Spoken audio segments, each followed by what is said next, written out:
For the most part, anyone who is ambitious or entrepreneurial in nature tend to be miserable people, whether it's broken marriages and relationships and their financials all over the place, terrible daily habits. They're just in a high state of fear, anxiety, and stress. This word gets thrown around a lot, which is burnout.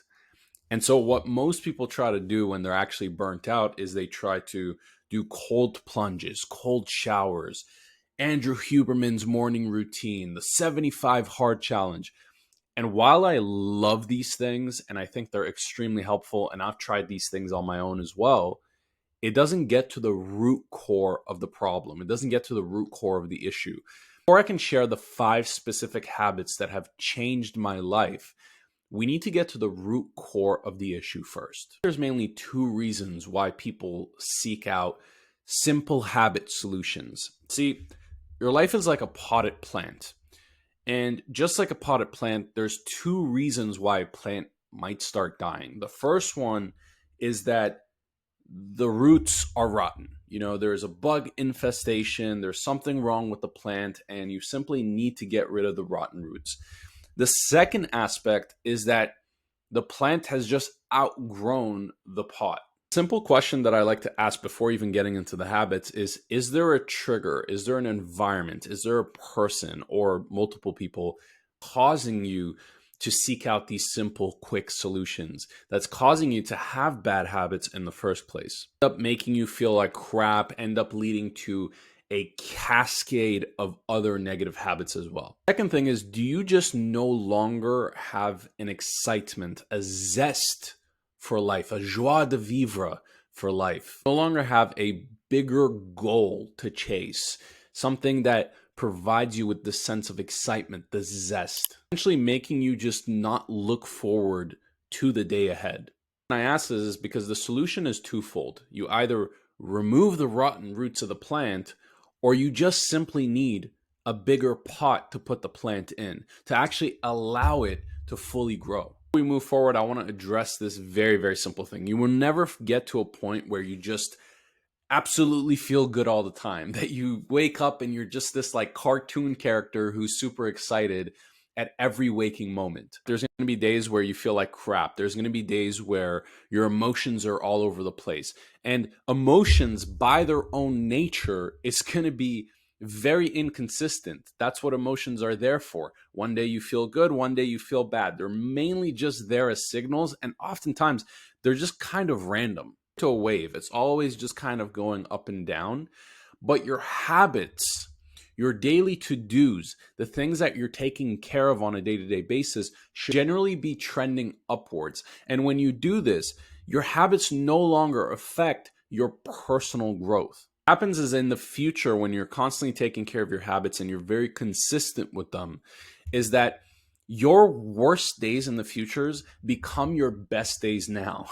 And your best days in the future is something that you didn't even imagine that you could actually have. Of reality that seems almost impossible to get to right now. Time to let the plant grow.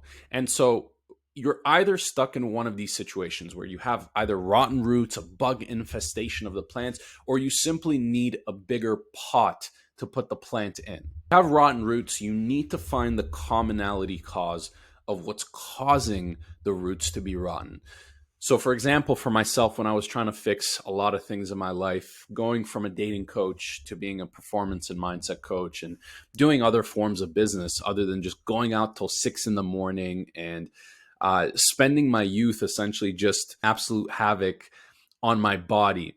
And the common root that was causing this is I was just sleeping late. I was sleeping late, super late, sometimes coming home at 6, 7 a.m. in the morning, and I would sleep during all day, and it would cause a cascade of multiple different negative emotions and habits to come as a result.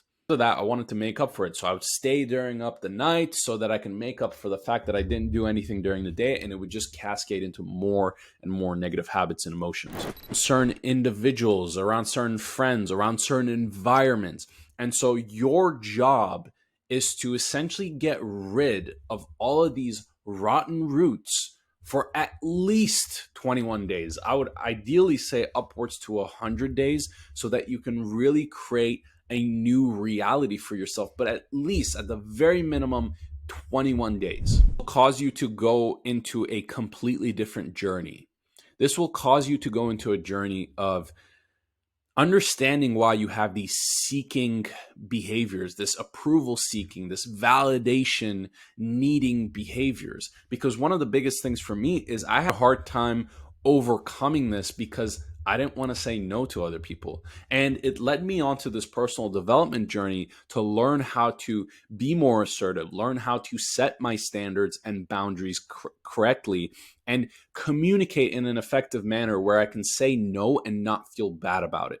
Quote that I want to read here for you by Warren Buffett. And he says the difference between successful people and really successful people is that really successful people say no to almost everything. If you're not dealing with that and you're on the second phase, which is you just need a bigger pot to put the plant in, where a new challenge comes into play. You need to have a daily challenge, something that pushes you to bring out that competitive aspect in you so that you're no longer waking up with this lack of excitement, lack of challenge in your day-to-day life. You actually need to throw yourself into the fire. Anything that you feel fearful towards your life, a deeper meaning, something that you look forward to actually overcoming. Move on to step 3, which is to actually water the soil of the plants. And oftentimes just removing the rotten roots will fix most of your life to begin with. Okay, you'll start to become a different person. You'll start to like that person you're becoming, and you just want to continue moving in that route. How do we optimize this? How do we go further? How do we continue to actually grow? Give the plant a healthy challenge.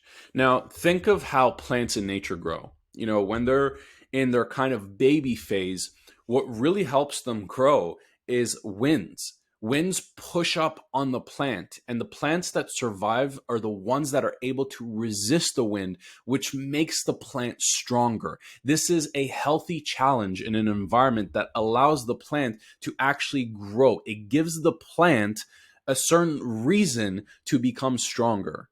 Example is like turtles. You know, they always say if you see a baby turtle on shore, do not take the turtle and put it into water. It actually needs to walk to the water, because when it does this, its nervous system gets stronger just in that little bit of time where it goes on sand from here to here, and it allows them to actually survive in the water once they get to the water. It's in movies as well, like, you know, Edward Norton in Fight Club. His life is boring. It's certain. He's going through just the motions on a day-to-day basis. There's no challenge in his life. And so to create that uncertainty, discomfort on a day-to-day basis that gives his life variety, he created this alter ego called Tyler. And Tyler Durden was the one who was able to take risks. Tyler Durden was the one who was able to go out there and start a fight club and do all of these crazy things. He knew on a subconscious level he needed more excitement in his life. He needed a challenge. It will require a lot of experimentation for you to actually figure out what works and what doesn't for you.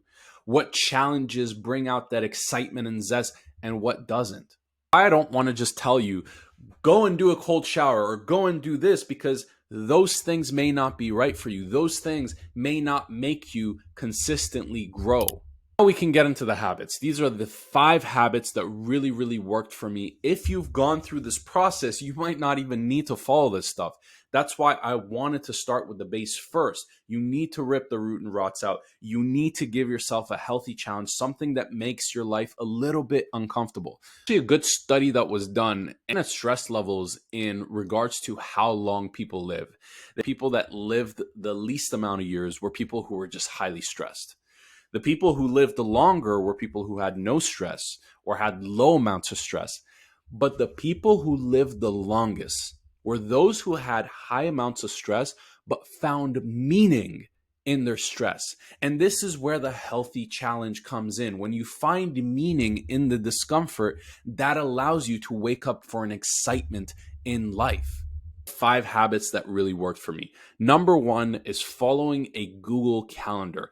Now, I'm not perfect with this. I don't follow my Google Calendar to a T. I always have it super structured and then it kind of goes all over the place. But at least I wake up to a plan in mind for the day, things that I actually want to get done throughout the day. Is daily journaling and self check-ins.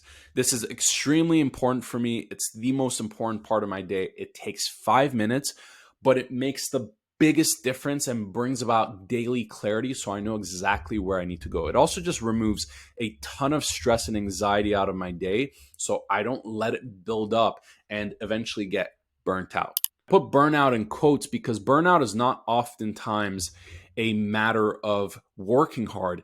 Most of the time, burnout is just emotionally feeling burnt out. I do a daily journaling process where I write down what the situation is that I'm facing, what my thoughts are, how I feel, what behaviors want to show up based off of these thoughts and feelings. And then the second part of it, which is really based on the study that I mentioned, is I actually write down in point form at least 5 to 10 things of how this can be useful for me, how I can find meaning in this, and what I'm grateful for. And this takes my stress on a day to day basis and spins it in a positive way. It gives that meaning. 3 is some form of daily mindfulness. And I switch this up from time to time based on what I'm feeling. Some days I might do breath work. Some days I might do a cold shower. Some days I might do a meditation session. Some days I might do hypnotherapy. But whatever it is for you that makes you feel good, it could be yoga, it could be prayer, just taking 5 minutes to get back into the present and realizing that you don't actually have a lot of problems. A lot of the problems that you have in your life are self-made. It's all in your head. It's you thinking about the future, or you thinking about the past. It's never usually in the present moment. And so some form of mindfulness gives me that clarity and headspace so that I can actually grow.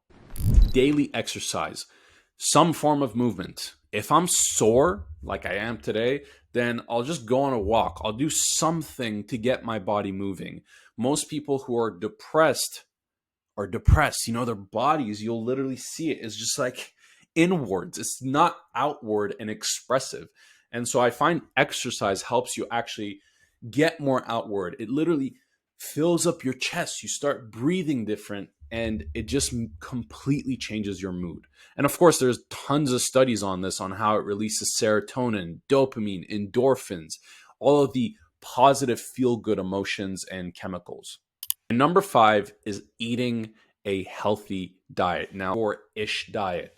So for me, it's mainly fruits, meats, sometimes vegetables, water, coconut water, matcha. Like I'll try to just have the most healthy things I can. And I've recently really been working on this.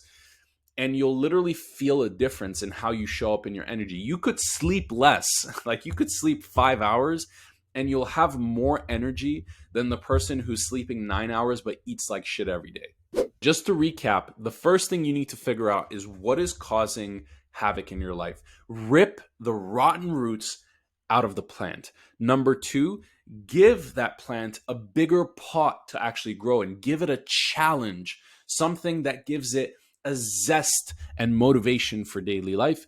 And number 3, focus on certain habits that are going to bring you the most bang for your buck. For me, it was the 5 habits that I mentioned, but you're going to need to constantly test and figure out what makes you feel good. I want my personal help to go through these steps one by one to become the 2.0 version of yourself. I've left a link down below to book a one-on-one intro coaching session with me. So click that link if you're interested, and I will talk to you soon.